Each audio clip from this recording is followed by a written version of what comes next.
Hi guys! Andito na naman ako syempre dahil ako'y patulog na. At syempre katatapos ko manood ng mga balita dun sa mga news natin sa Pilipinas, na kung ano-ano yung mga inik-inik. Syempre ako naman ay nahiga na din sa aking kama. At syempre, dahil sa panonood ko ng mga anik-anik dyan, lalo tuloy ako nagkakaroon ng stress, no? Anyway guys, kaya naman ako nag-update sa inyo dahil syempre gaya na sinabi ko sa inyo, time to time mag-a-update ako sa inyo kung ano nangyayari sa life ko at syempre gaya na sabi ko sa inyo, pinag-iisipan ko, pinaghandaan ko ang aking pagre-retire. So hindi ko pa rin alam naman at marami pa rin akong sinasabihan o nagtatanong-tanong kung ano talaga ang buhay sa Pilipinas, gano'n.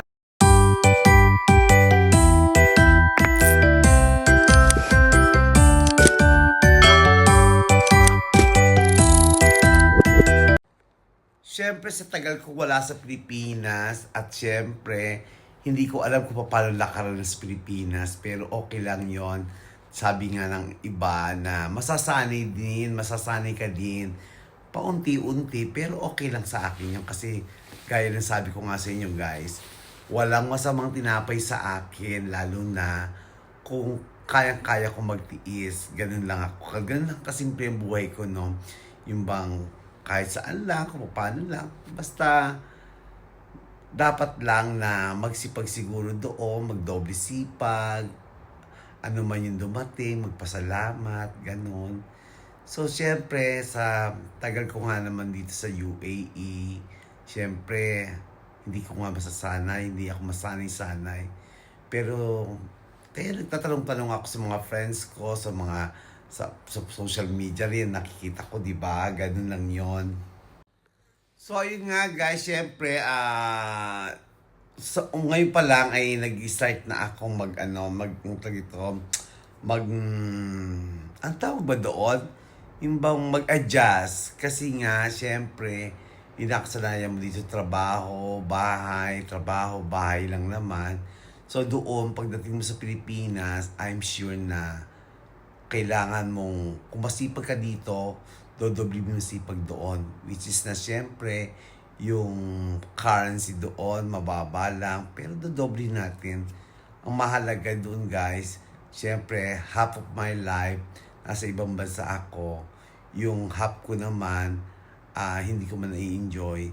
Siguro, pag nasali na ako doon sa Pilipinas, I'm sure na magiging okay naman lahat kasi masipag naman ang lola nyo, ganon. So, walang arte-arte, no, ganon.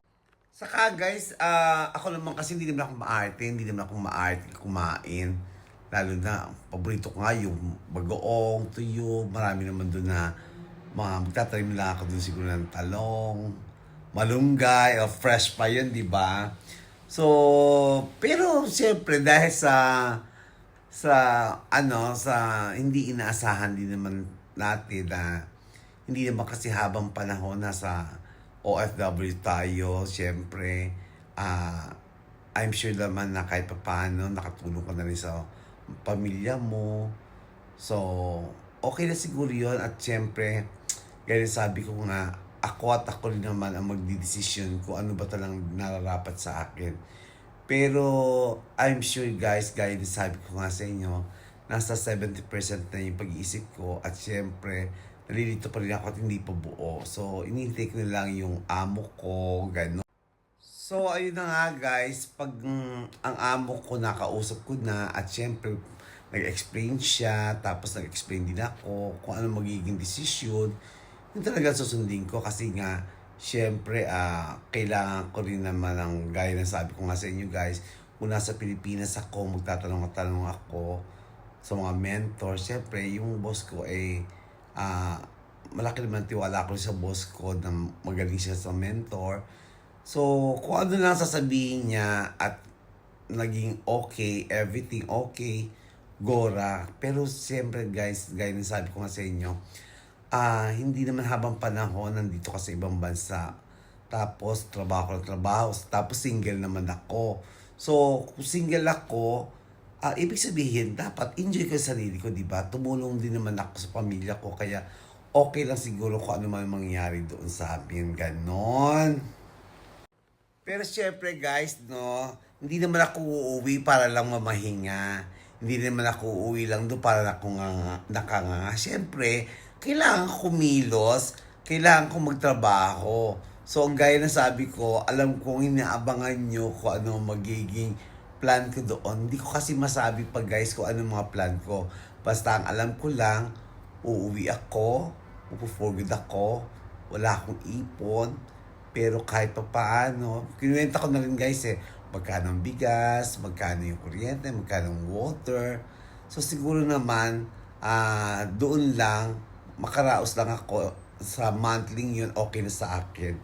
So hindi ko naman kailangan yung maraming pera. Ang kailangan ko lang naman guys, yung bang makaraos na 3 beses ang araw na kumakain kami. Ganun lang yon. So anyway guys, ito muna at ako inaantok na. Update ko lang kayo ha. So love, love, love and God bless.